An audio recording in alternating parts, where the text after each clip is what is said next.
Okay, hi everyone. Thank you so much for joining us today. Just want to introduce myself. I'm Genevieve Mama. I'm one of the new Democracy Unlimited Fellows, and I've been working adjacent to Move to Amend, but I think I'm probably an unfamiliar face for a lot of you. So just want to come on and say hi. I'm also going to be facilitating today. So a little bit about me. I'm from Oahu, Hawaii. I see someone from Maui, which is so awesome. Um, and I went to school in DC where I just graduated in May. I went to George Washington University in DC, where I studied political science and peace studies. And I'm here on Oahu right now, also recognizing I'm on Kanaka Maoli land in Ahupua'o Waipio, which is where I'm from.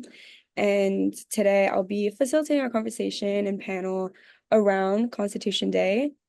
For any, I'm assuming everyone can hear me, right? Yes. Okay, great.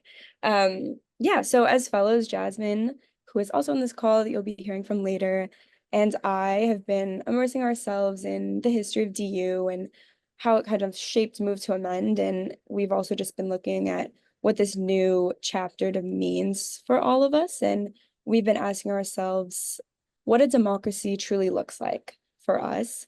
And not only that, but what it looks like as it's built by the people.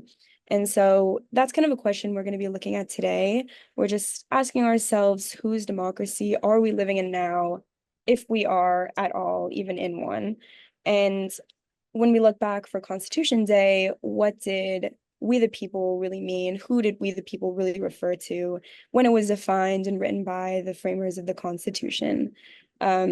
So these are some of the larger questions that we hope to tackle today. And just to go over a bit of the outline, we're going to start with a grounding framework from Greg, and then we'll move into our panelists where we're going to talk about homelessness and local democracy from Shelley and Keon.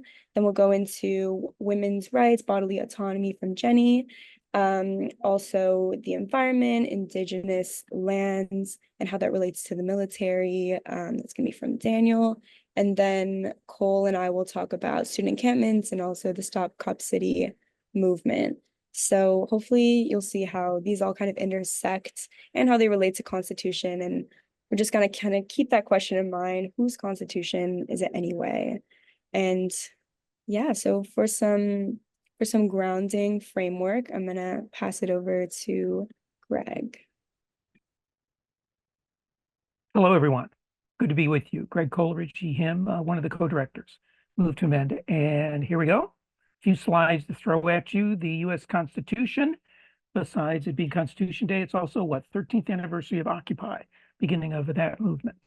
Among the many ways people in a nation reflect their collective visions and priorities are coupled by budgets, how much money we spend for what, and laws. Fundamental laws and principles of a nation are reflected, is it not, in its constitution, which defines of their citizens both their duties and rights. Next slide. So in some ways, actually, the U.S. Constitution was, at the very beginning, quite, relatively speaking, revolutionary by prohibiting the U.S. or any state from granting nobility, guaranteed to each state a republican form of government, required no religious test to qualify for running for any office. The preamble affirmed we the people as the ultimate sovereign, no longer kings, queens, or the like. Habeas corpus shall not be suspended. The ability democratically by Congress to coin money, and this notion of checks and balances among the three branches of government. So, pretty relatively speaking, in its time, revolutionary stuff. However, next slide.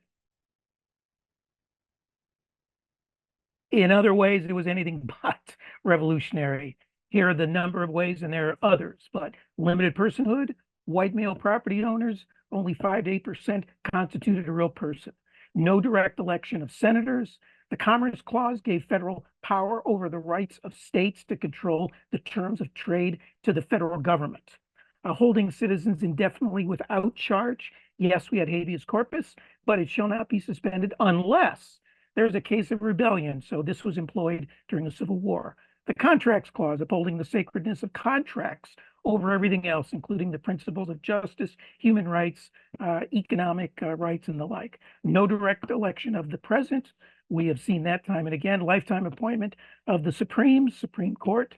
Uh, People are property, slaves, and they must be returned to their owner, what's called the Return Servants Clause, and the near impossibility, some have said more difficult, is the U.S. Constitution to amend than any other on planet Earth. Next. So the bottom line is the founders, all rich white guys, sought to replace the sovereign king and queen with a sovereign economic elite themselves. Property rights was the overriding theme. We the people, let's face it, didn't include and still don't include all the people.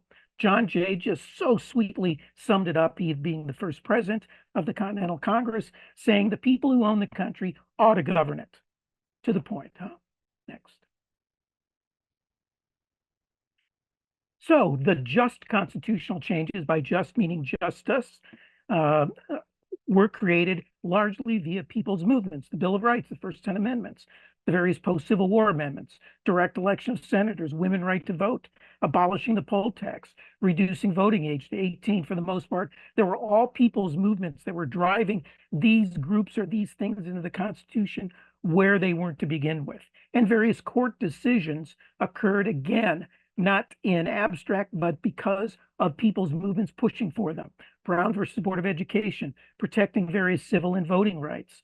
The Gideon versus Wainwright, which was the right to legal counsel. The Miranda decision, that basically was the right against self-incrimination. Roe v. Wade, and the Obergefell decision, giving marriage equality. Next. But the court turned more conservative. From the New Deal to the 1960s, there was a response to these liberal decisions. And that response was this rightward turn by a strategically focused effort on the part of the powers to be that tried to shift society economically, socially, but also politically and constitutionally, including the courts. The Powell memo was sort of a call to create a corporate blueprint to have greater rule or role by corporate entities. And the Federalist Society for the last couple of decades, including over the last few years in particular, have really upped the ante in trying to focus on appointing ideologically conservative judges. The successes along the way from their standpoint are Bush v. Gore in 2000, Citizens United in 2010, and the famous or infamous Hobby Lobby decision, which was the first time the court recognized a for-profit corporation's claim of religious belief. Next. The court turned even more conservative, if not overtly extremist, when the three justices during the Trump era were appointed. The results have been devastating for people, places, and the planet, as well as a quote unquote democracy to the extent we've ever had it. There's now more unethical decisions, unaccountable, they're illegitimate, they're less trusted in some cases. There's just this widening, vast gap between their decisions and the views of the majority. And so here's just a sampling of decisions in 2022, curtailing the EPA's ability to regulate the energy sector. Who needs regulating the energy when we have a climate crisis? Limiting people's ability to hold border agents accountable for their actions. The right and power of tribes to rule themselves was overruled in Oklahoma versus Castro Huerta. Rule that a football coach at a public school had a constitutional right to pray at the 50-yard line. The taxpayers in Maine must now fund, through another Supreme Court decision, religious education at private schools. States with strict democratically passed limits on carrying guns in public violated the Second Amendment. This was the famous Rule decision. And overturning, of course, Roe v. Wade in 2022. Next slide. The hits just kept on coming in 2023.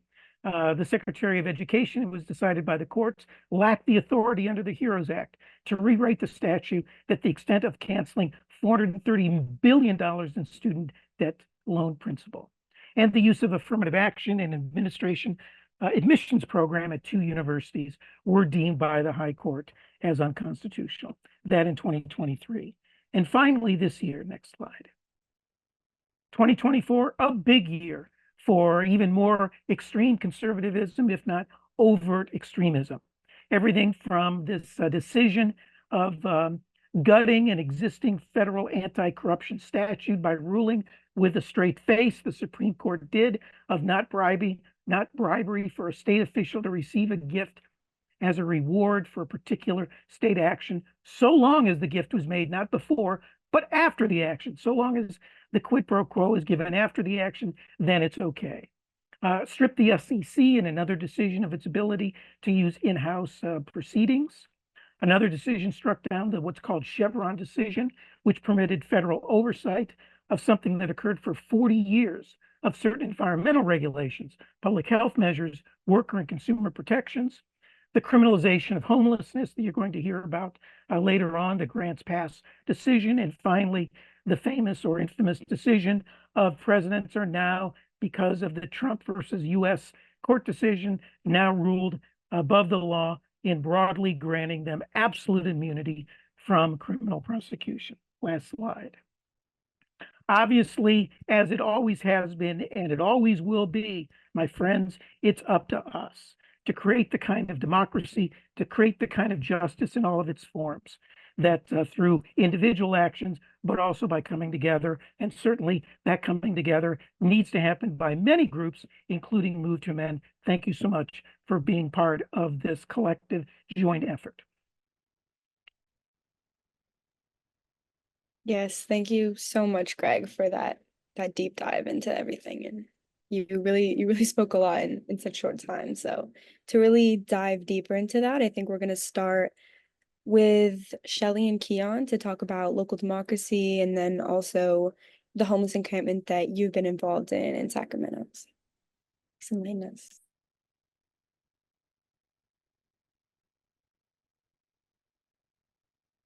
I didn't know if we wanted to start with the clip to kind of go into homelessness, and then we can definitely have a local democracy discussion after that. And I think Alfonso's got it ready. Hey guys, it's Chris Adler. I'm here at Gumbiner Park in Long Beach, where the city has rolled in to clear out all of the homeless people living in this camp. Everybody has been cleared out. All of the camps have been cleared out. Now, if you notice behind me, this fence here, this chain link fence, this was just put up. This is new. And they put up a sign saying that there's no trespassing. So not only are the homeless people not allowed to return, but regular citizens of the public are not able to come back inside of this park. This, of course, comes after Governor Gavin Newsom threatened to withhold funds from the cities if they didn't comply. Now, he can't force the cities to clear the camps, but what he can do is hold back the money, and it looks like that has already started working, because Long Beach here has been in action since early this morning. This is one of several locations throughout the city that says it's working to clear out the area. And this, of course, also comes after the Supreme Court ruling that says the states can criminalize people for living on the streets and living in camps. So tune into KFI for more information on this. Thanks. Yeah, I'm Shelley Williams. I have been with Move to Amend since 2015. I live in Sacramento. I was a national co-director. And am now transitioning to the Advisory Council of Move to Amend, as well as to the Board of Democracy Unlimited, the sister organization that is co-hosting this event. And this is the work I do locally in my area, is around homelessness and housing issues. And I wanted to play that video because it was one of, at this point, hundreds of sweeps, maybe more, I don't know, around the state of California since both the Supreme Court decision and the executive order by Gavin Newsom. And I just wanted to kind of point out what she talked about, how, this fence was immediately erected, and this public land, this park that people happen to be using for survival, is now not accessible to anybody. It's something we're seeing all over the state and beyond. And also wanted to show that video because it talks about the series of events that led to this Supreme Court decision, which, if folks don't know, the Grants Pass versus Johnson decision was an overturning of a Ninth Circuit ruling by the Supreme Court, of a decision that came out of Oregon around people being allowed to have belongings when they're sleeping outside. So that was overturned, as well as effectively overturned Martin versus Boise, which was another Ninth Circuit ruling that said that cities could not criminalize people for crimes of survival, sleeping outside, especially when there's nowhere else for them to go, which is so often and almost always the case. And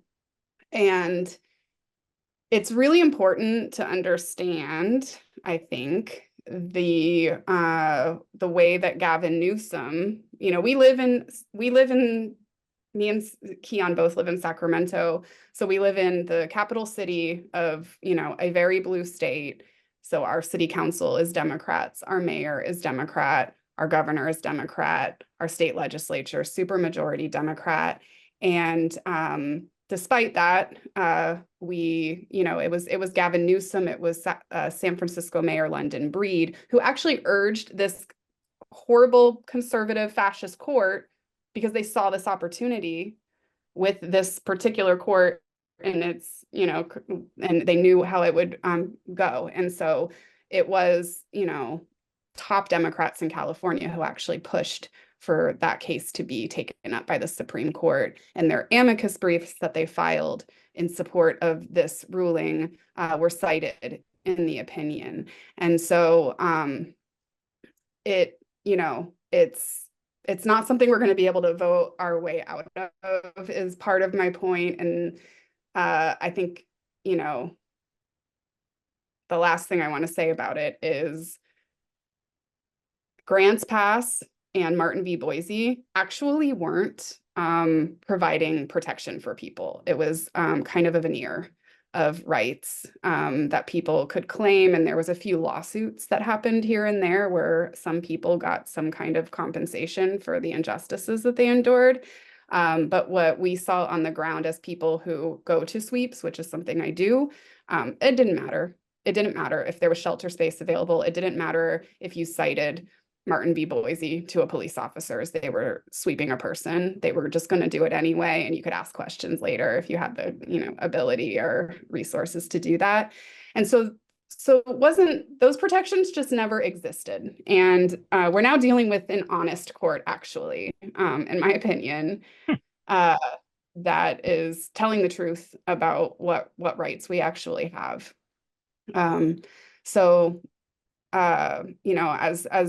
this is just an issue that's really close to me, and I've seen it play out in the micro here in Sacramento. I've seen, there was a huge sweep of an encampment I was really close to called Camp Resolution. I'm wearing their shirt right now, and we saw journalists arrested, being threatened with arrest, and we're seeing that all over the state too. So now that they're upping the sweeps that were already happening at such a large scale, we're also now seeing today in Oakland, a journalist was arrested. Here in Sacramento, the Sacramento Bee reporters were threatened with arrest. We're seeing it in LA, we're seeing it everywhere. And it's because they know what they're doing is horrible. And so our First Amendment rights are also being trampled by wanting to observe, these horrific displays of state violence that we should have the right to observe and, share. So it's kind of my broad overview of that Supreme Court ruling. Yeah, I appreciate that overview and just the insight that you've been sharing, Shelley. Just for everybody else. I can, if you want to introduce yourself, Keith. Oops, looks like I'm on a bit of a lag delay. Hopefully it doesn't keep up. But hi, everybody. My name is Keon Bliss. I use he, him, or they, them pronouns. And I've been a longtime member of the Move to Amend Coalition. Started off as an intern in the fall of 2013, or in the summer of 2013, and have been a board member, or been a staff member and a board member, as I currently am here today. And I, like Shelley, I work with a number of different local groups and am very involved in community organizing work here in Sacramento. I have been working a lot in the issue of local participatory democracy, as well as issues when it comes to police accountability, crisis response alternatives, and particularly in the area of mental health and non-emergency response, as well as prison abolition and decarceration work. And one of the things I think that's important to highlight that Shelley brought up when it comes to asserting our rights, which many of us, especially those of us who support the folks that are living on the streets, one of the things I always make clear is, and unfortunately, the unfortunate reality is that any dispute, any question about our rights is never solved on the streets. Police do not care and have no obligation to respect our rights in the moment. Every question or dispute about our rights is always solved within a courtroom. And for those of us that are unhoused, who have very limited resources and are constantly being shuffled from place to place and oftentimes losing all of their worldly possessions in the process, that is a nigh impossible resource in which they can ultimately use without support from community organizations and individuals. And that's really what we're ultimately facing here, unfortunately, within our local Democratic stream, is that many electeds on both sides of the aisle are more than aware of this. In fact, here in Sacramento, we have a mayor that is on his way out and has all but dared community members to sue the city for violating its own laws as even before the grants pass decision, which makes it which is really not just emblematic of the policies in place, but also the culture that is underlying the policy in which we're dealing with. Because, as it was highlighted by Greg, going through the overview of the history of corporate power and corporate constitutional rights, the culture in this country, as it was founded, has always prioritized property rights and property interests over every other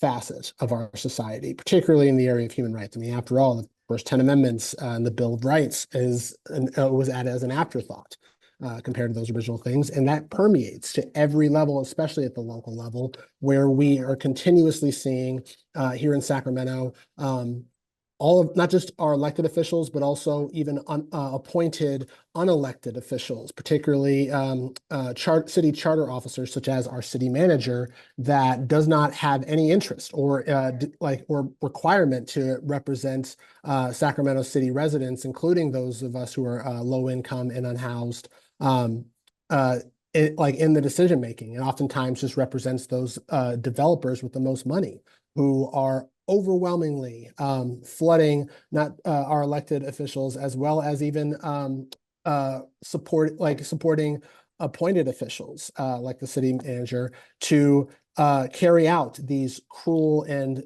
inhumane sweeps of unhoused encampments, which is exactly what happened with Camp Resolution, despite the fact that residents that are trying to make it work, and and the vast majority of people really didn't care about it. It was based on a selective minority of wealthy individuals in the city who simply didn't want it there, and who were more than willing to violate individual rights, which the police oftentimes are more than eager to just do as a matter of course, rather than and ask questions later. Even when it's not politically viable for electeds to really make that happen. I mean, this is hallmark to the power, to the nature of corporate rule, which we ultimately have, which ultimately depends upon throwaway classes of people, particularly those of us who are poor, impoverished, and from marginalized communities, particularly Black, Brown, and Indigenous communities. And that must suffer and struggle in order to maintain the power and comforts of a privileged few.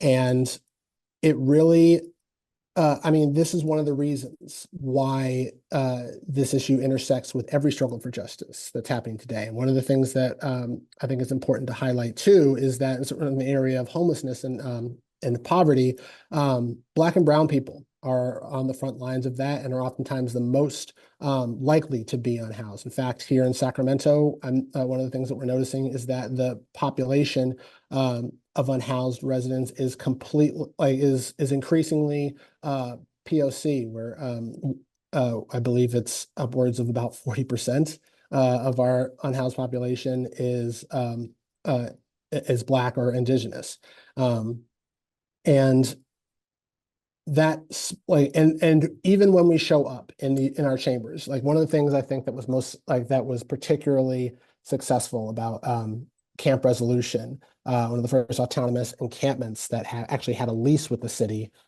before it was cruelly swept, had it. It was one of the things that was most successful is that they were able to organize and mobilize the residents there, about 50 or so people, and their supporting advocates and mutual aid networks to show up at city council to pressure that every time a sweep was threatened. And I think, and that's one of the reasons why the recent response to Grants Pass has been so tremendous, has been so tremendously harmful. It's not just about enforcing the laws or ensuring as local electeds like to say, that people that are suffering on the streets with mental illness or drug abuse are getting treatment. It's really about disempowering those communities that have been able to simply band together when they really don't have much beyond, as people that are constantly struggling just to find safe shelter or, maintain some semblance of dignity and normalcy within their lives. And and every time that we see camps swept, including camps like this, you're not just harming individuals, you are literally shattering communities. And communities are how we as a society, we as a people, really are able to most assert our power, because as it stands right now with corporate rule, and the fact that corporations are considered people with the same rights as you and me, and their money is considered speech, they can afford to assert their rights, their interests better than any community, any human being or communities, through sheer concentration of wealth. And when we're talking about communities that are comprised of unhoused persons or low-income people who are on the verge of homelessness, it's an economic interest. It's a vital goal by the corporate powers that be to break up such encampments, to prevent people from really getting together, because it ultimately disempowers us and makes it much more harder for us to assert our rights and our interest within the common spaces of our city council rooms, or county board rooms, and whatnot. Dion. Yeah, I mean, the story of Camp Resolution, I don't know how much time we have, but, it really was such an incredible thing to be a part of. It started out as a very small group of very self-respecting unhoused people who knew that what was happening was messed up. They saw injustices around them, and they, decided to reclaim some public land that had been promised to them previously and taken away. So it was a very strategic place to, start a self-governing encampment. And, they organized to stop a sweep early on. They fought for their right to stay. They entered into a historic lease agreement, and then created this really safe place that's mostly for women, elders, disabled people. That was primarily who lived there. And, it got too powerful. It was too safe. It was too safe for these folks. And so on the 26th of August, after almost 2 years of being there and building a really beautiful community that, housed people, actually were, it was just a really beautiful place for events and stuff, was just absolutely destroyed. These folks are atomized, and they're not together anymore. They're being chased around by cops and swept every day. They're living a total nightmare now, and they're all scattered and everywhere. And so that's what happens when we come together and try to create safe spaces for ourselves. Yes, thank you so much, Shelly and Keon, for that. Next, we are going to move on to Jenny, who's going to talk about bodily autonomy, how it relates to corporate rights. So if Jenny, you could introduce yourself, and then just let us know what you have on your mind. Hi, my name is Jenny Spanos. I'm one of the co-directors for the Move to Amend Coalition. I've been working with Move to Amend as a volunteer since 2011, I believe, was the first time I heard about move to amend. And of course, we're trying to pass a constitutional amendment as that makes clear that corporations are not people and that money is not free speech. And as Greg said, one of the hardest constitutions to amend in the world is the US Constitution. I think that we can look at something as simple as the Equal Rights Amendment to see evidence of that. It was first introduced in 1923. 1923, you know, because the 14th Amendment did not include women. As a matter of fact, the 14th Amendment equal rights protection did not include women until 1971. So corporations had received essentially autonomy and equal protection under our Constitution before women were even considered. A full 50 years before women are considered. And recently this errant and devastating Supreme Court decisions of late, especially where it concerns people most vulnerable, you know, homeless, and women, overturning 50 years of, or 75 years of precedents with Roe v. Wade. So women's rights are being constantly taken away. And, you know, the abortion issue is of course, it's very,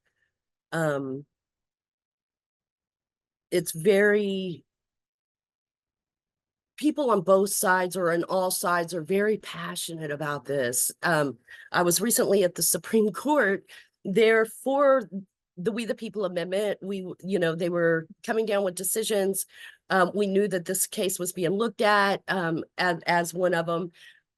What I didn't realize is that when we showed up there in front of the Supreme Court to demand the Supreme Court and to share information about the We the People Amendment, which would end corporate constitutional rights, because of course the Constitution should protect human rights, not business rights, but it's always been a business document, right? It's always been, that's how it's always been. I think Greg's framing of what the Constitution was written for is very good. You know, a lot of times we're like, oh, this sacred document, and it is a sacred document. However, it's over 200 years old. You know, it takes over 100 years. The Equal Rights Amendment was ratified. And you know, it had reached its threshold, and still it is not law of the land. Women's protection, you know, women's rights and protection of women are not being seen. Women should have right to bodily autonomy. This debate is moot if women had rights to make decisions that were codified in the Constitution. And as we know, it hasn't. The Dobbs case overturned not just the Supreme Court decision for Roe, but it upturned so much strides that had been made for a half a century. And these pivot points, right? These decisions are meant to relegate certain citizens to a place, and divisiveness that these kind of decisions cause. Women should have a right to decide what she does with her body, and she should have privacy to make that decision. The Supreme Court continues time and again to give corporations rights that were meant for individuals. As many of you know, the First Amendment right to political free speech, the First Amendment excluding political speech, the Fourth Amendment rights to privacy. They've hijacked the Fifth Amendment, and most egregious, in my opinion, is hijacking of the 14th Amendment, which is meant to free slaves once the powers that be could no longer consider their property or human beings as property. Now they wanted their property to be considered human beings, right? They've hijacked the contract clause, the contracts clause, excuse me, the commerce clause. More and more decisions power has been given to corporations while cutting it for women. LGBT community is under fire. Some of the most vulnerable, as Shelley and Keon described, women and children and elderly on the streets that have very little. Why we would go and why they would decide to go after, and that's what it is. It's a concerted effort, right? To render others powerless while building this power for entities that's sole purpose is to make money. But again, there needs to be the consent of the governed. And, if the governed isn't given the rights and protections and the safety that we all deserve to have, then we must take steps to change that, which part of that is what Move to Amend is all about, of course, is creating real democracy, passing the We the People Amendment to make clear that human beings, not corporations, should have their rights protected. And Franklin Douglas said, power concedes nothing, or butchered that. Power concedes nothing without a demand, right? So we must demand it. We must stand in allyship with each other, and we must recognize that all of our rights, whether it's people of color, whether it's folks in the LGBTQ community, whether you are male or female, or how you identify, your rights and your right to bodily autonomy and your right to privacy and your rights to free speech and to assemble and to gather should be protected, and not those rights over corporations. I'm not sure how much time I have. I know that I'm wrapped up. We have so much to cover, and I know we're going to be going back and forth, but I just wanted to highlight how important that we recognize what is happening right now, and we take this opportunity and use this opportunity to move forward, not backwards, and to continue to stand together and to work together and push together for what we deserve, which is a livable world where we, the people, have the power over our government. And I'll pass it back to you, Jenny. Thank you so much, Jenny. So next we're going to have Daniel, who's going to introduce himself and talk about environmental issues as it relates to Indigenous lands. I think we might start off with that video. So if Alfonso, you could help to pull that up. And Daniel, if you want to introduce yourself in the meantime. I'll wait until after the video. Nobody is cleaning up contaminated drinking water in Arizona, and it's all the right-wing Supreme Court's fault. The U.S. Air Force bases near Tucson contaminated the water supply with toxic forever chemicals. We're talking about a 10-square-mile area that could make hundreds of thousands of people really sick. Those chemicals have made their way into our groundwater and have caused a massive contamination in our community, in our entire town. The EPA ordered the Air Force to clean it up, but the Air Force basically said, screw you. See, when the Supreme Court's MAGA justices overturned the 40-year-old Chevron doctrine, they basically said that agencies like the EPA, which are filled with hundreds, if not thousands, of highly trained and educated professionals, they're not the ones who should make the rules about the issues they're supposed to regulate. Instead, that power should rest in the hands of the judiciary, because when it comes to science, technology, and other extremely specific areas of expertise, who's more knowledgeable than a politically federally appointed judge. As a result, federal agencies have lost a ton of their power to actually do their jobs, even when it comes to things like clean drinking water. So is anyone going to clean it up? Who's going to do it? No one knows. It's all kind of one big stalemate right now, with everyday people in the crosshairs. Overturning Chevron is just another example of the MAGA Supreme Court making highly political decisions without any thought to their consequences, no matter how much confusion or chaos ensues.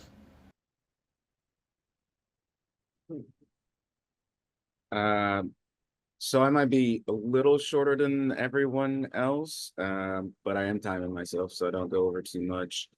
I think it's important to ground us a little bit in the fact that environmental injustice is the norm for the United States.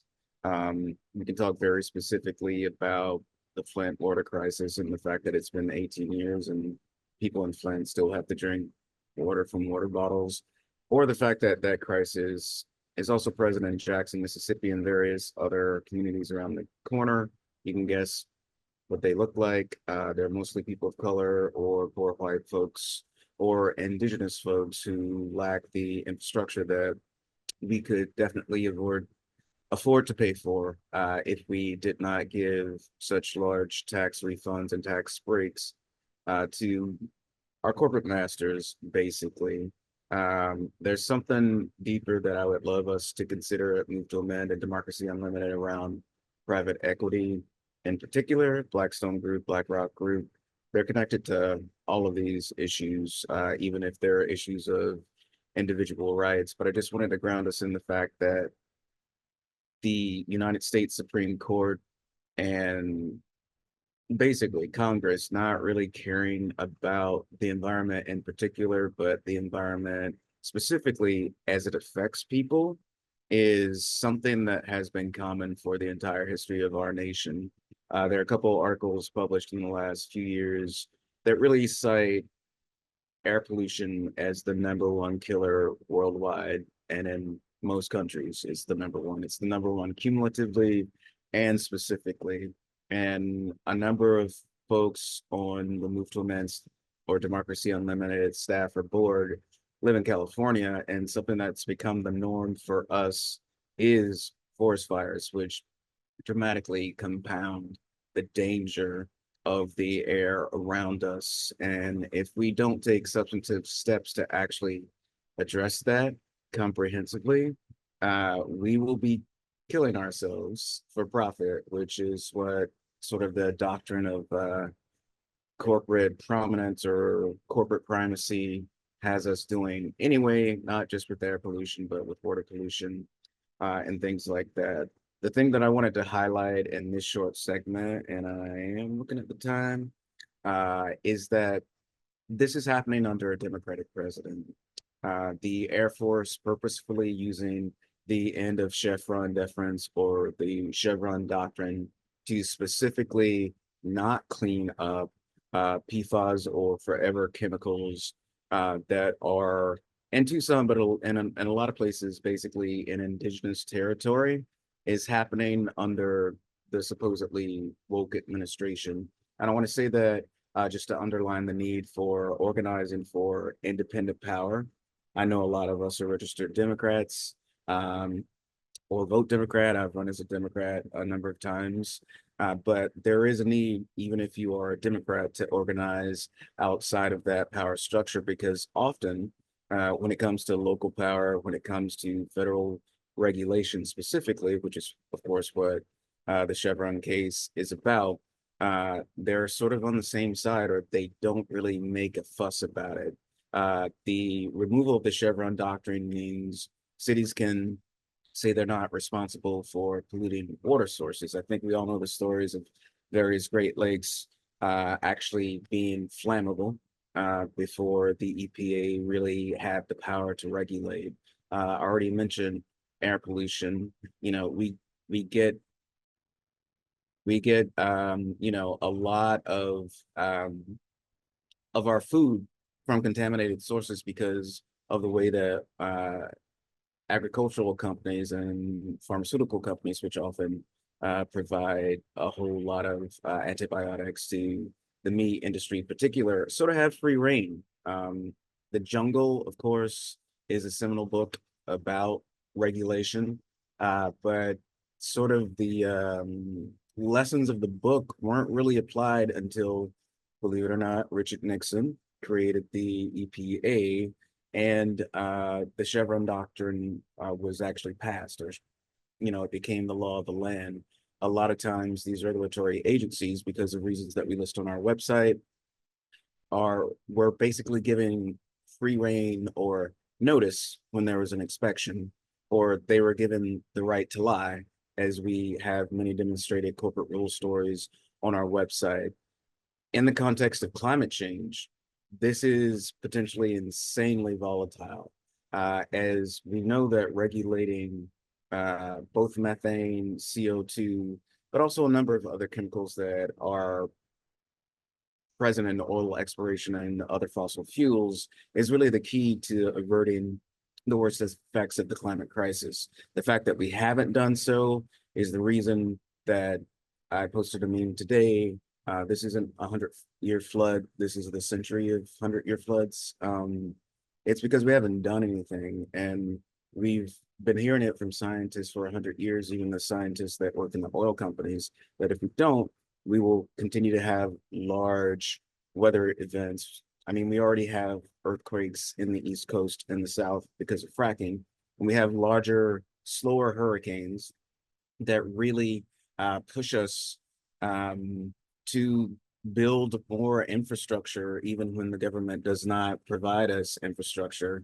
And as Genevieve just put in the chat, at Red Hill, Oahu, the U.S. military polluted drinking water aqueduct for years because jet fuel was stored improperly. So much of it was flammable and gave babies chemical burns. I'm going to transition to this, and then I will finish because I believe Genevieve and Cole will cover this area. But a lot of the ways in which corporate power is affecting us in regards to climate change is about our foreign policy, not just as in places like Palestine, but in places all over the world where almost every president we've had for 20 years has been consistently bombing a country that we are not necessarily declared war on. War is one of the largest sources of climate gases, and is one of the largest places where we could actually pull back because that budget is so incredibly huge. But to finish, we don't have action on climate. We don't have an operational policy that housing is a human right and taking care of our unhoused neighbors. We don't have comprehensive women rights, and we don't have comprehensive worker rights, universal health care, or real care for our environment, because we give all of those resources, specifically the money, but also logistical support, if you might imagine that, to corporations. And there are a lot more people, definitely in the millennial generation and Gen Z, who have been agitated about this from the start. But we need to do a more effective job at notifying them that there is a solution and there is a process. And the We the People Amendment is a very large part of that. But there is also hopefully future work that will come from Democracy Unlimited that will be able to further educate people about the real possibility and beyond the cliche, the real reality that another world is possible. Great. Thank you so much, Daniel, for that. So yeah, just gonna transition right into talking about student encampments and then also Co-op City. I think I think we're gonna start with student encampments. So if Alfonso, you could do that video, we'll just see the beginning of it because I know it is long, and then we'll talk a little bit more about it just in the interest of time. A group of billionaires privately pressed New York City Mayor Eric Adams to break up campus protests at Columbia University last month. That's according to the Washington Post, which got its hands on a private WhatsApp group chat filled with wealthy business moguls. Real estate magnate Barry Sternlicht reportedly initiated the chat through a staffer following Hamas's October 7th terror attacks on Israelis. Notable names in the chat include former Starbucks CEO Howard Schultz, Dell founder Michael Dell, and billionaire hedge fund managers Bill Ackman and Dan Loeb. WAPO says more than a dozen members appear on the Forbes annual list of billionaires. WAPO journalists wrote, the messages offer a window into how some prominent individuals have wielded their money and power in an effort to shape American views of the Gaza war, as well as the actions of academic, business, and political leaders, including New York's mayor. According to the report, on April 26th, about a week after police initially responded to Columbia, several group chat members participated in a roughly 45-minute Zoom call with Mayor Adams about the protests. Confirmed participants include. Yes, so yeah, it's kind of insane to me to reflect on the encampments that were happening in schools, because I was just in school like in May, and there's still a lot of involvement happening for alumni, and there's a lot of talks on campus. But as we can see with the Columbia protests, which were, known nationwide, it was an extremely violent repression that happens there. And as we can kind of hint at with all of these weird group chats and WhatsApp messages, it is corrupt by corporate influence as well. And also we can see that there's so much power that resides in the government and also in the city. And it was never really used in favor of students, which is what we're talking about today as the criminalization of free speech, which, we all know as the First Amendment in our Constitution. You're taught that growing up and in Constitution program days that I'm sure that MTA has done in schools. That's what we talk about. There's the right to free speech and assembly. And these are the things that students were doing peacefully in campuses since October and November. And it's just extremely important to highlight the hypocrisy of these institutions, because they're claiming to uphold democratic values, college campuses where social justice groups are so commonly started and formed. But at the same time, they're suppressing voices of dissent and voices that challenge their interests. So our student encampments, at least, were a very powerful reminder, and still are, of how movements actually do expose the limitations of democracy and our Constitution. And, that's just what happens when it serves power over people. And it really comes important when we think about the militarization of police, for one, on campus, and also, in the state, which Cole is going to talk about later, and also where funds go when it comes to these public and private institutions of higher education. And the reality is that when our goals do clash with those of the university, we're faced with repression. And in DC, it was from all 5 types of police. Like, those were all a threat to us. And I don't know, I was thinking about it at home. I was like, what are the different, policing tactics, or what types of police do I have in my community? So I don't know. That's something that you can think about later. I know in DC, we had the Secret Service, the FBI, the US Capitol Police, Park Police, MPD, Metro PD, and then Transit Police. And Metro PD actually was called by our university to violently raid our encampment, which was going on. And we had silencing from the school. The school originally did not want to raid our encampment because it was peaceful. There was actually going to be a hearing about it in Congress, or maybe it was the Senate. And 12 hours before that happened, the police, Metro PD, came in to raid our encampment, and it was extremely violent. There was mace. It was raided in the middle of the night at like 2 or 3 a.m. while students were sleeping. Tents, food, books, medical supplies, all of this was crushed in garbage trucks that same morning.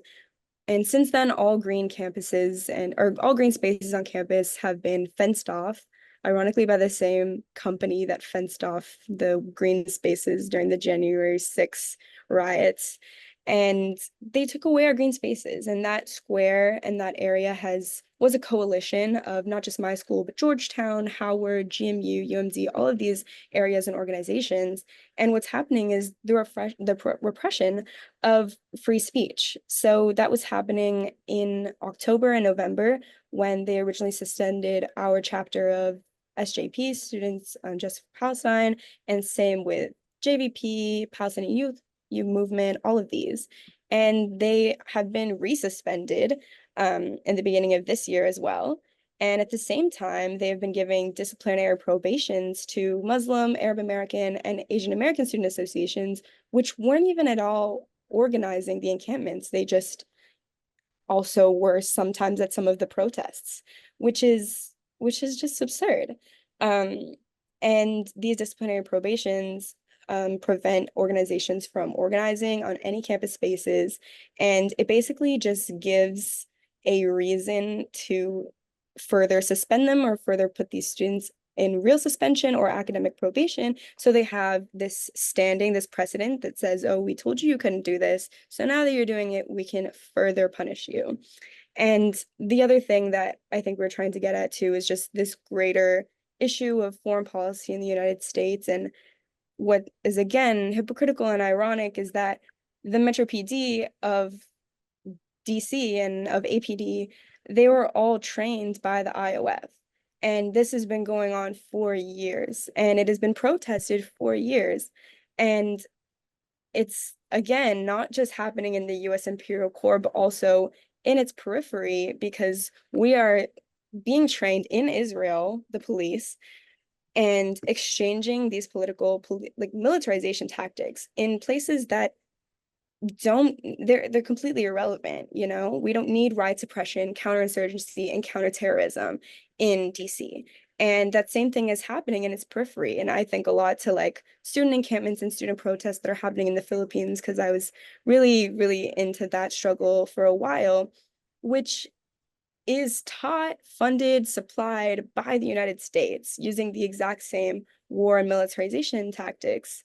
And so there's a lot of different elements that come here, but at the end of the day, it just becomes criminalization of free speech and just dissent that's happening that doesn't come in the same way when we're talking about other types of organizations on campus.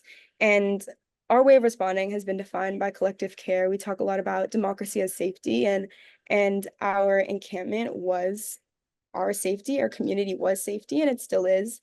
And we really see it as, the fact that the city was so threatened by our peaceful encampments really shows that collective organization does indeed work, and it threatens a lot of our admin. And so this is something that we're continuing to do. Me as an alumni, I've been helping to do a small part in organizing different ways that alumni can stay involved. And we've really fostered a community that, I can still participate in when I'm here in Hawaii, but they're also organizing direct action there. And we've even been reaching out to other encampments that had successful negotiations, because at my school at the same time, the admin has been just going through with these fake negotiations where they basically promise nothing.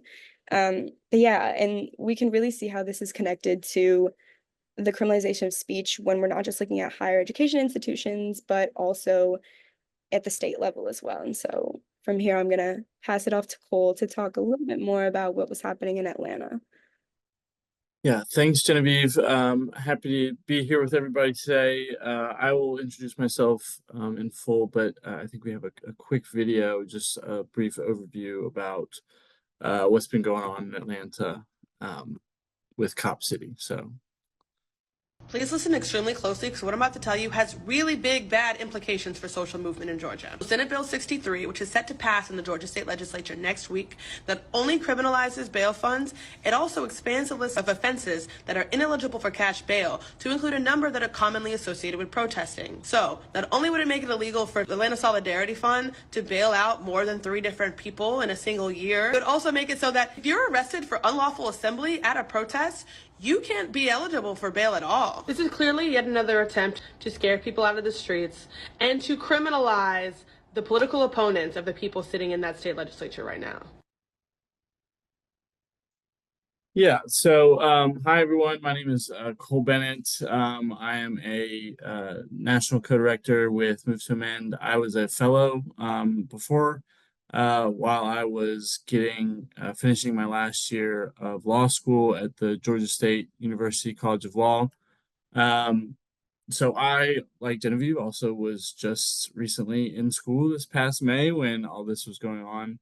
I was able to attend the encampments that were at Emory University, the city of Atlanta, all Georgia State, Clark Atlanta, Georgia Tech, other universities in the area all kind of gathered at Emory. And that was one of the big kind of hot topic encampments because of the violent repression that came from the Atlanta Police Department. And I was there on a Friday after a Thursday when everything really went down. And so when I was there, it was very peaceful, but I had friends that were organizing and were involved in the encampments on the Thursday. And they said that, they've been to things before where the police showed up and there was an action. There's all kinds of warnings. There's all kinds of this and that. They said there was none of that. They immediately went into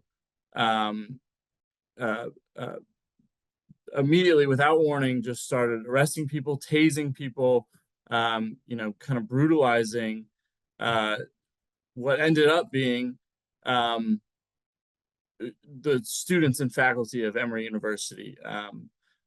More so than not, I think it was out of 28 people that were arrested, 23 of them were actually members of, either attended or teach at Emory. Anyways, the point of that is that how this kind of involves Cop City is is related to this, not only in the efforts that have been shown to repress dissent as it pertains to Cop City itself and the protests that have gone on and the impeding of the democratic processes that have gone on. We just had the 1 year anniversary of turning in 116,000 petition signatures to put Cop City on a ballot. It was the culmination of the Cop City vote movement. The petition would have a referendum that allowed the people to decide whether or not to revoke the lease for the police training facility that I'm sure many of you are aware of at this point. Atlanta has been kind of on the forefront of a lot of this stuff, and how it really, all that kind of has to do with the state constitution and home rule and, the city charter, but how it relates to what we're talking about today and why our constitution does not serve us has to do with exactly what Genevieve was talking about, which is, the violent repression of dissent and, the trampling of our rights as individuals in pursuit of, or, in lieu of the interests of corporations, of the state, of the people who the police and, the military, the now militarized police actually serve, which is corporate interests. So, our First Amendment rights have been violated, the right to protest. Obviously, there's been all kinds of repression of that. The right to free press. I mean, it's been reported on, in all kinds of bad faith, as a lot of these things usually are. The Fifth Amendment right to due process. They, initially when people were, chaining themselves to trees in the Weelaunee forests, trying to prevent the construction of this facility, which has been disastrous for a number of reasons, including a number of environmental issues and flooding and all kinds of stuff. They slapped those peaceful protesters, with domestic terrorism charges, with RICO charges. There has been a long legal battle just about that, that has had some updates recently that have been promising, but I mean, draconian methods of discouraging dissent. And the police training facility itself, what they are practicing, it is a playground where the police, who are given billions and billions and billions, if not trillions of our dollars, of our taxpayer dollars, have this playground where they get to practice and play pretend, waging war on civilians. And we've seen that at Emory. Those tactics that they use on students were taught to them as part of the GILEE, the Georgia International Law Enforcement and Exchange Program. They were taught to them by the IDF. And so if you take anything away from this, it's that, the cops and the corporate masters or corporate overlords that they serve, Coke, Home Depot, Chick-fil-A, they're all getting the best democracy that money can buy. You know, the Mayor Andre Dickens, our ostensibly liberal city council, you know, Andre Dickens is a Democrat. They're about as corporate and corrupt as they come, and they are more than willing to sacrifice our rights as individuals, and our rights to keep ourselves safe and involved in the political process, have just been trampled 6 ways to Sunday, in shoehorning this police training facility through. That again couldn't be more black and white when it comes to, or cut and dry in terms of horrible environmental concerns, police brutality concerns, environmental racism, democracy. The DeKalb County, who the facility that the actual neighbors of the facility are not there. But I want to end on this and just say that we talk a lot about it as democracy is safety.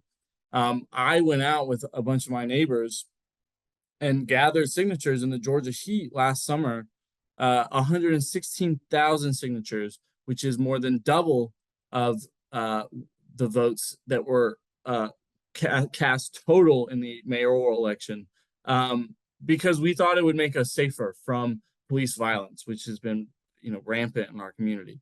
The city council and the mayor have said, bully for you, and so now we just had a big action yesterday. I encourage everyone to go look up Atlanta City Council ping pong.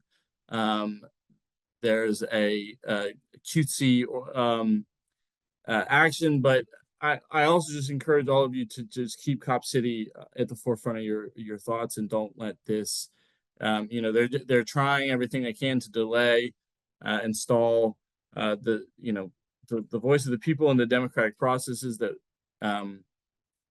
that we've pursued, and so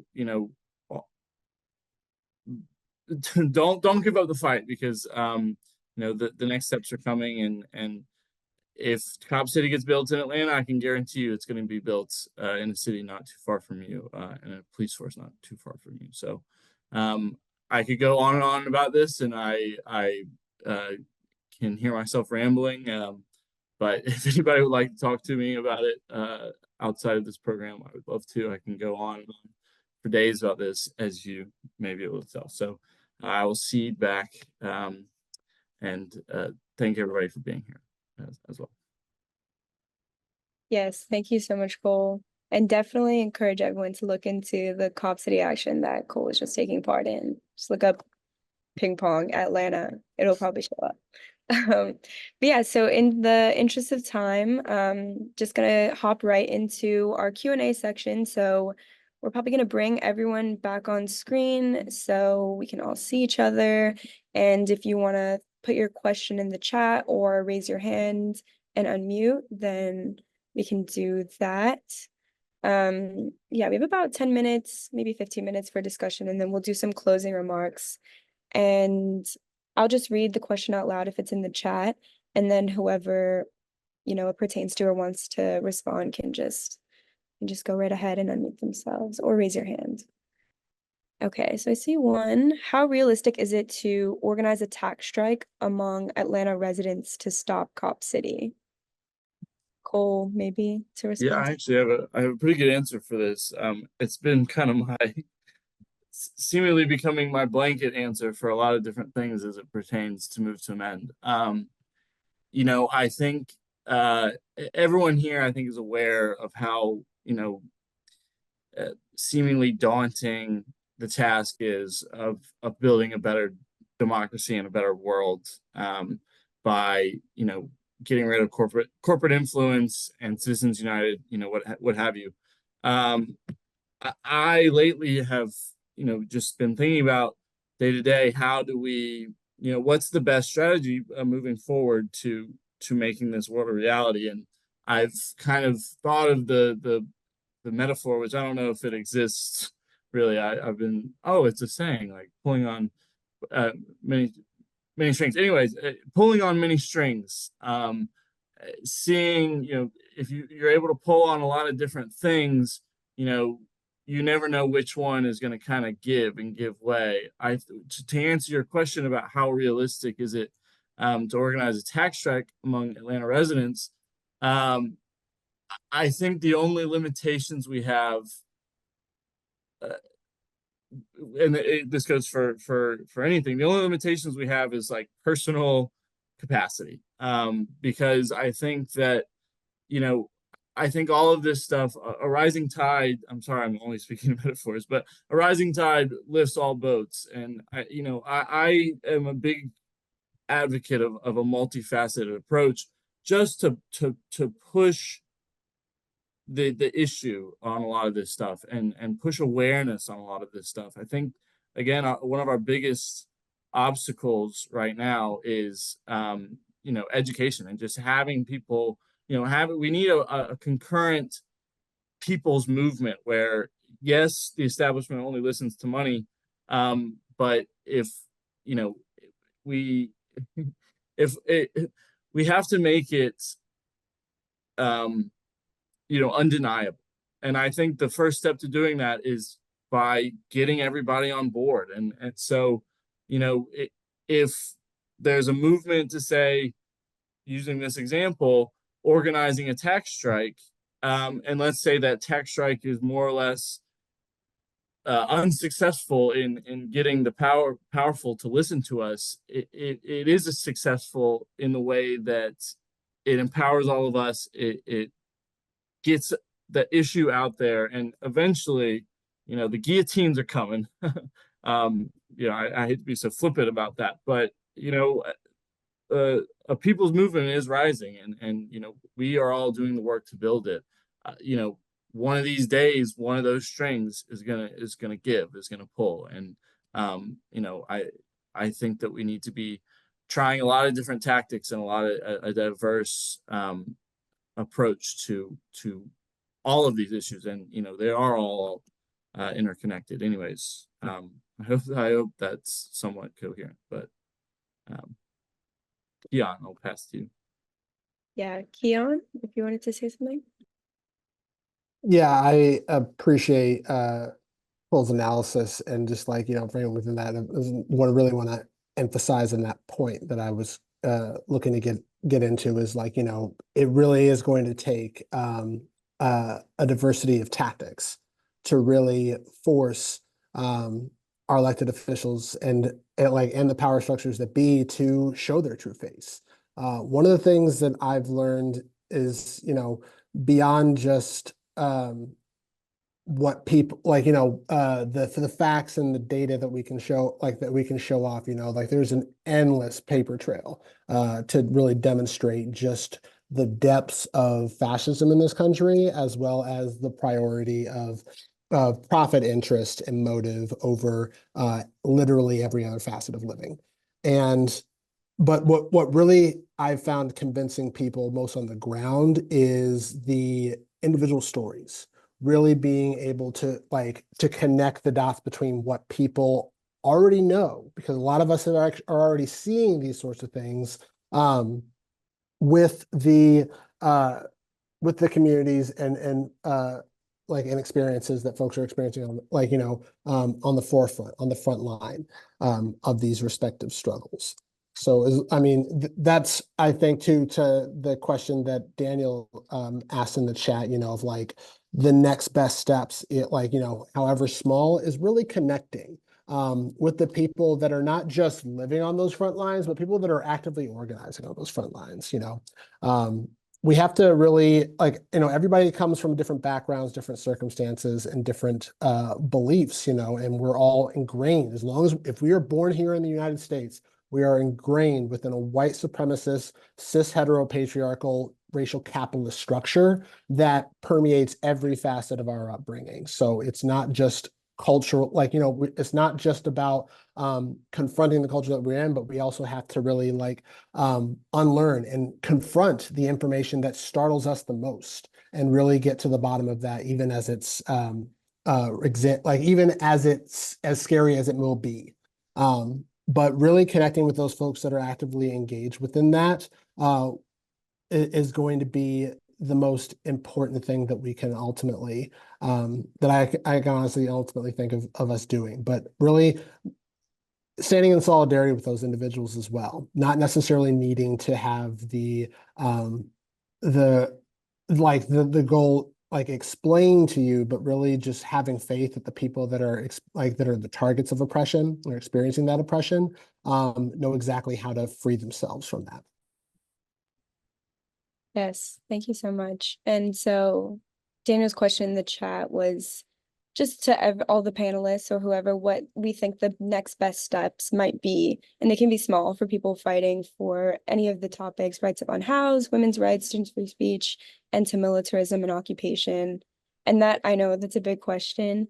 I think for just a small thing for me is just like being involved in your local community, which I think so many people already do here, but bringing your friends to those things, because even though there's a lot of people that do criticize our government and what's going on right now, a lot of them don't participate in actions, and that's okay because sometimes actions are very political, but there's also so many small things that are political and you might not realize it. Like my family friends are visiting Hawaii right now, and I brought them to a local EO, which is just a fish pond, and we just helped this grassroots organization restore a fish pond that's 800 years old because they've just been like deteriorating, and all that they ever use is manpower. And just like doing small things like that might not feel like, I don't know, super revolutionary, but they actually are. And that's, recognizing a grassroots movement, that's what it is. It's just like us, getting together and putting our minds together. And it's the same with the student encampment stuff too. Like it was all just college students, and we had finals, and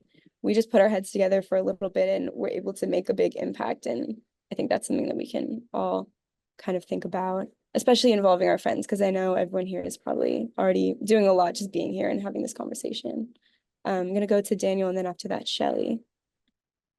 Yeah, my response was just another question. I know like Shelly and Keon in particular have been doing a lot of like mutual aid, and I think it's something that we want to explore in Democracy Unlimited. So just not exclusive of, but like beyond like unhoused organizing.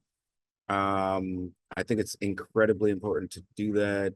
And we really need to talk about, when we're talking about democracy as safety, we're talking about being housed, and we're talking about being fed, and we're talking about not being targeted by police. But like, was wondering like if people had, and I know we're not on time, stories to share in that context, not really coming off my own.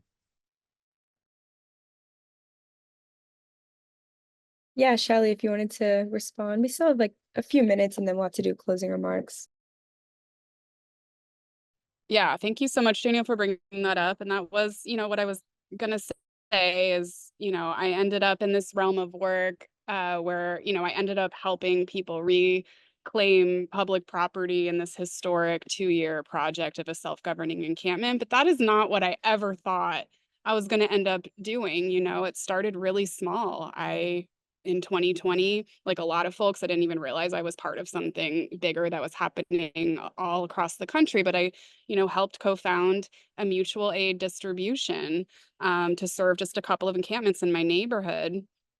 And just every Sunday we went out and we made a nice meal and, fundraised for supplies. And that's all I meant to do. But I've, formed relationships with people over that 2 years. And that is how, it starts really small. And then next thing you know, you find yourself part of something really big, because these folks have really good ideas, so many good ideas. And if nobody is talking to them about those ideas, if nobody is there to tell them those are good ideas and we will support you in those ideas, then they're not going to happen. And so, yeah, I would just, really encourage folks in specifically the realm of, homelessness. I feel like probably a lot of people on this call live somewhere where they, see this in their own neighborhood. Bring them water on a hot day. cold water on a hot day, not room temperature. Just ask if they need anything, check on them.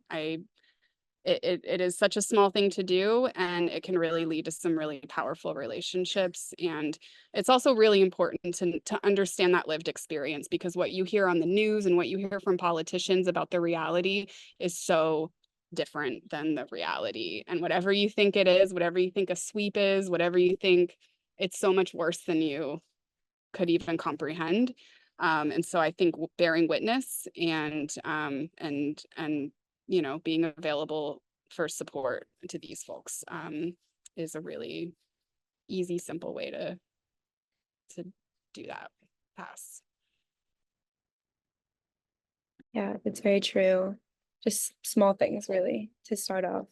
I think in the interest of time, we do have to move on to our closing remarks and our final video from Jasmine. So for everyone that's still here, thank you for sticking with us. And I think Alfonso is going to put that up, and then we can kind of do a little small reflection just to wrap everything up. Here we go. Hey everyone, my name is Jasmine Lewis, and I am one of the Democracy Unlimited Fellows here at Move to Amend.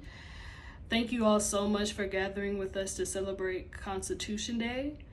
Now I want us to end out this gathering by reflecting and thinking about a few questions. Not only because it's Constitution Day and we're coming up on an election, but also because it is direly important that we think about how we can build a functioning democracy and how we can mobilize our local and national community as a form of power to ensure that we are protected and we have access to the tools and resources and community that we need to be able to not only survive, but to thrive and exist as our fullest selves. So I want you to take a moment and imagine, what kind of future can I imagine to ensure that me and my loved ones feel the most free?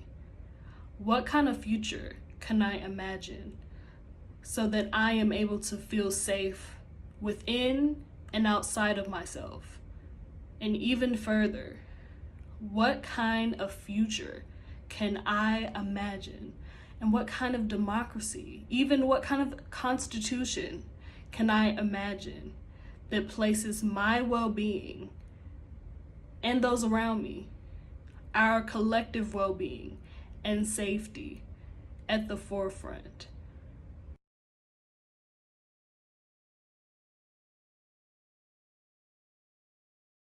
So I'll let everyone take a minute to kind of process and maybe think about what our future in democracy looks like.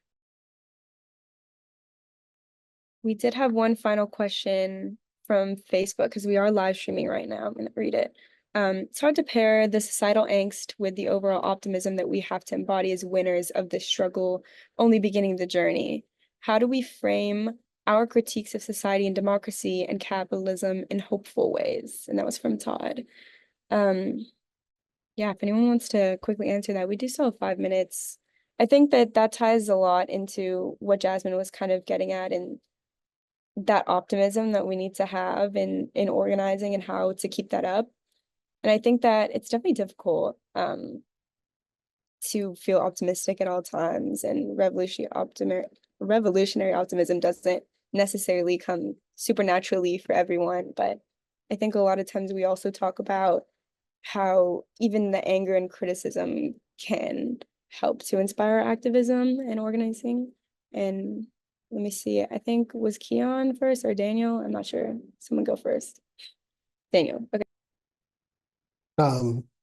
Yeah, thanks, Daniel. I mean, I think to that point, yeah, like a lot of the thing that keeps me going really is not just anger and just fury at the sheer outrageousness that lies within the hypocrisy, as well as just the overt like oppressive nature of the current system that we live within, but also just the camaraderie and the people, knowing that there are not by no means a minority, but actually a majority of community members when I talk about these issues with them, especially around the issue of corporate power in this country. It's not just, people playing devil's advocates or downtrodden. It's really people that are getting it themselves. And one of the things that I most look for when I talk with people about the various issues that we struggle with on a daily basis is that light in their eye when they see information or they hear information that is presented before them, and it startles them away to really think and reflect within that. I think, and I think that whatever your motivation for getting in there, if nothing else, really looking to share your information with people, and also keeping that outrage alive, because one of the things too, the most insidious aspects of the powers that be within corporate power and fascism is the trying to numb us, to desensitize us from the constant stream of atrocities that we are witnessing through, imbibing of our of public education to watching the 24-hour corporate-owned news cycle. We are constantly being bombarded with that because it ultimately is desensitizing us and numbing us to that. So to the point where we lose track of that anger, of that righteous anger that many of us, particularly those of us that are most marginalized and living on the front lines of this corporate power struggle, feel on a daily basis. And however you do that, really motivating and keeping that anger alive and keeping outraged at that, I think is very important. Yeah, Daniel? So I originally got on Stack to sort of just reiterate what both Keon and Shelley said around like the power of mutual aid and their original intention, and that not necessarily being around like being specific anti unhoused homelessness advocates. But and I need to turn my air conditioner off because it's right next to me and keeps trying to mute me. But what I wanted to end on for myself specifically is that I think the connection is the most important thing. I think the notion that you are not alone in your analysis, in your anger, in your sorrow. I think that's an important organizing tool. And I don't want us to be manipulative in any way. I'm not saying that. But I think, when people know that there are folks that agree with me, there are folks that have shared my experience, there are folks that are trying to work to make sure that other people don't have this experience, they want to work with you. And that's what we need. And I think there are larger amount of groups across the country who are noticing fascism as fascism and noticing that even if we don't have the ideas right now, we got to do something. And I think, letting them know whether that is through anger or compassion, as Jasmine put in the chat, she put a great quote in madness, anger, outrage is one of the most important aspects of radical and revolutionary change. Madness and care can go hand in hand. I would add madness and care can be very patriarchal and white supremacist. But I think it's important to just emphasize the importance of connecting to people and finding different ways that maybe aren't our most comfortable ways to connect with people. I try to push myself outside of my boundaries. People don't believe I'm an introvert anymore, but I am. But we need to practice that operationally in terms of our strategy with the goal of connection and moving from connection, to mobilization and then to real activation where people take the lead and aren't just a part of an action or protest, but they think for themselves and they want to do something else. Yes, definitely. Thank you for that. And I know there's a lot going on in the chat too, so a lot of good ideas there. We are about at our time, so maybe if Jenny, you want to give our final thoughts, not to put you on the spot. And then we can talk a little bit about our upcoming events just very quickly after. Thank you. And I want to thank everybody who is tuning into this conversation. I wanted to raise up something George put in the chat as well. Like you said, there's a lot going on in there. Feed your vision for the perfect future. And all of us come to this work, not just with outrage, but with love and care and consideration for our fellow humans, our environment, for hopefully, a democracy that we all want. And I think coming to this with that love and having that be our basis and to continue with each other, I think you're spot on with that connectedness. Just like Shelley said, she got involved, because out of compassion and empathy, but then she continued out of that love that she found in that community. And standing in solidarity, there's nothing more powerful than that. We are on this journey with real people. That's a phrase that one of our Move to Amend leaders use.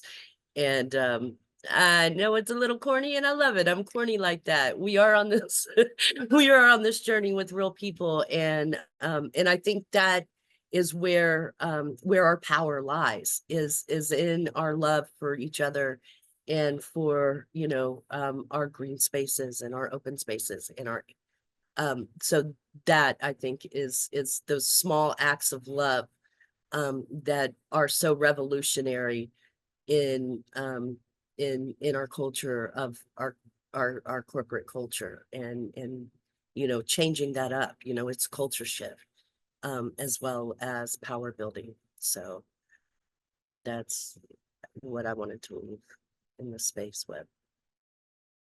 Yes, definitely. Thank you so much. And I think we do have one more video from Jasmine just for our closing remark. And again, just to thank everyone for being here and participating, and for everyone on Facebook too. It's awesome that everyone got to see. Here is the video. Thank you so much for gathering with us today, and we hope that you enjoy the rest of your Constitution Day.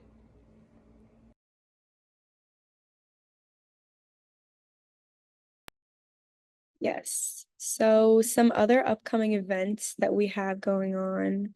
I actually don't know the date for Anniversary Day. Does someone want to talk about when MTA anniversary is?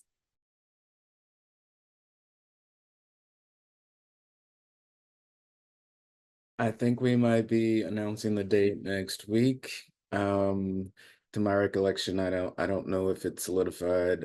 I'm hoping we can knock it down a month ahead of time so we have more time to do. Oh, Greg put in the chat October 20th. So that's what we agreed upon, October 20th. Hope to see you there. There are going to be a lot of people that I know if you've been involved for a long time, you might be like, who are all these new people? But some of the, I wouldn't say older, but more vintage folks will be joining us and talking about what they saw, which is very similar to what a lot of us are seeing. OGs is a good phrase, seasoned as well. Thanks, Jenny and Greg.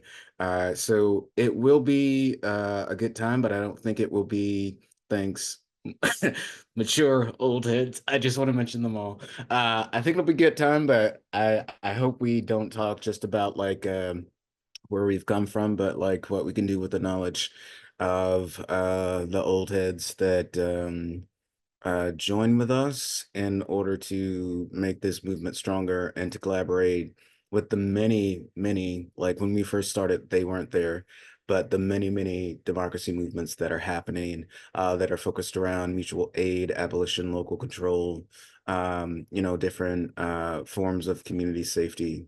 And I hope you will join us. Yes, so we do have that next month that's coming up, and it's also going to be in collaboration with Democracy Unlimited, which you're going to be, interacting a lot more in these events and all. So we're really excited, Jasmine and I, to kind of get involved and speak from that lens as well. We also did drop in the chat our donation link. I know Katie is a little sick, so she couldn't be here with us, but always super important and something that we're always going to be, asking for, just to keep events like this happening and so that we can keep our work going. And yeah, just thank you, everyone. If there's any final thoughts from anyone else, feel free to jump right in. But I just wanted to say thank you so much for your participation and all the great questions, and for all of the panelists, all of our expertise. It's been really great. And also thank you for being patient with me through facilitation too. And yeah, stay tuned for the MTA anniversary coming up. And we also might have some other things in the works going on as well. Yeah. Other than that, it was really nice to see everyone. Getting a lot of thank yous. Yes, we also will have a recording up, which will be posted soon. But otherwise, that'll be it. Thank you. And in solidarity, we'll see you at the MTA anniversary. Bye. Well done, Thank you, all. everyone. See you next month. You guys Thanks, did everybody. fantastic. I can't wait to share this. It was such a good program.